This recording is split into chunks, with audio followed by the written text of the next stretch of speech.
Welcome to the Banker Lamp. Please enjoy the video. In this video, I will show how to make a background in Elementor. First, let's start with section backgrounds. To begin, simply click the 6-dot handle at the top of any section you wish to modify. This action opens the section's editing panel.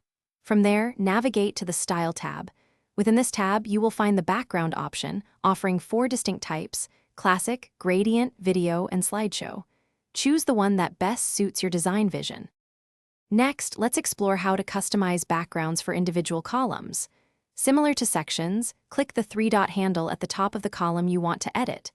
This will open its settings panel. Proceed to the Style tab, where you will again find the background option.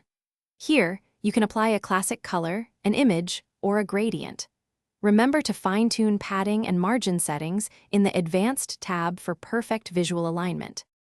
Now, for more granular control, let's look at backgrounds for individual widgets and intersections.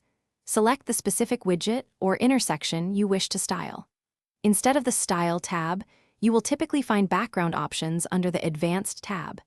Expand the Background section there. This allows you to apply a distinct background color or image directly to that element, providing precise design flexibility for your layout. Finally, let's cover global background settings for your entire website.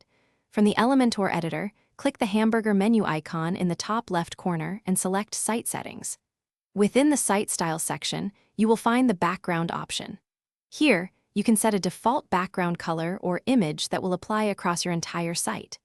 These global settings provide a consistent base, which can then be overridden by specific section, column, or widget backgrounds. Thanks for watching. If this was helpful, leave a like and consider subscribing. See you next time.